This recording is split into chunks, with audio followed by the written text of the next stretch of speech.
ఒక్కసారి ఈ ఆలయాన్ని చూడండి. చుట్టూ పల్లెటూరు, పచ్చటి పొలాల మధ్య ఇలా నిటారుగా నిలబడిన 11 అంతస్తుల గోపురాన్ని చూస్తే ఎవ్వరైనా ఆశ్చర్యపోవాల్సిందే. నిజంగా మన ఆంధ్రప్రదేశ్ లో ఇంత అద్భుతమైన ఆలయం ఉందని మీలో చాలా మందికి తెలియదు. ఆలయ గోపురాలు మొత్తం రామాయణం, మహాభారతం, భాగవతం దృశ్యాలనన్నీ మన కళ్ళకు కట్టినట్టుగా చూపిస్తాయి. నిజంగా ఇక్కడ శిల్పాలలో ఉన్న కళను నేను మాటల్లో చెప్పలేను. మీరు స్వయంగా వచ్చి అనుభూతి చెందాల్సిందే. మరి ఇంతటి గొప్ప ఆలయాన్ని ఎన్ని వేల సంవత్సరాల క్రితం నిర్మించారు అని మీరు అనుకుంటున్నారా?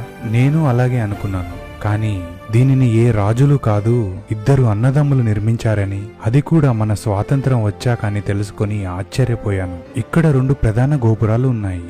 తూర్పు గోపురం 9 అంతస్తులతో 170 అడుగులుగా ఉంటే, దక్షిణ గోపురం 11 అంతస్తులతో 210 అడుగుల ఎత్తులో ఉంది. ఈ గోపురం పైకి ఎక్కడానికి మరియు దిగడానికి మెట్ల మార్గాలు ఉంటాయి. ప్రతి అంతస్తు పైకి ఎక్కుతూ మంచి విజువల్ ఎక్స్పీరియన్స్ ని పొందొచ్చు. ఇక్కడికొచ్చిన ప్రేమికులు గుడి గోడలపై ఇలా రాయడం నిజంగా చాలా బాధాకరం. దయచేసి ఇలా చేయకండి. ఈ అందమైన గోపురాలతో పాటు ఈ ఆలయంలో మరో ప్రత్యేకత ఉంది. ఆలయ గర్భగుడి పైన అద్దాల మేడ ఉంటుంది. ఇక్కడ రాముడి పట్టాభిషేకం దృశ్యాలతో పాటు ఇక్కడున్న మిర్రర్స్ తో క్రియేట్ అయిన ఆప్టికల్ ఇల్యూజన్ ఒక మంచి విజువల్ ఎక్స్పీరియన్స్. ఈ ఆలయం కాకినాడ జిల్లా గొల్లల మామిడాడ గ్రామంలో ఉన్న శ్రీ కోదండరామస్వామి ఆలయం. ఇక్కడికి చేరుకోవడానికి కాకినాడ, రాజమండ్రి, విశాఖపట్నం నుంచి బస్ కనెక్టివిటీ ఉంది. అలాగే ఇది హైదరాబాద్ కి 470 కిలోమీటర్స్ డిస్టెన్స్ వస్తుంది. సో ఈ వీడియో నచ్చితే నన్ను ఫాలో అవ్వండి. అలాగే మీ ఫ్రెండ్స్ అండ్ ఫ్యామిలీకి షేర్ చేసి ప్లాన్ చేయండి.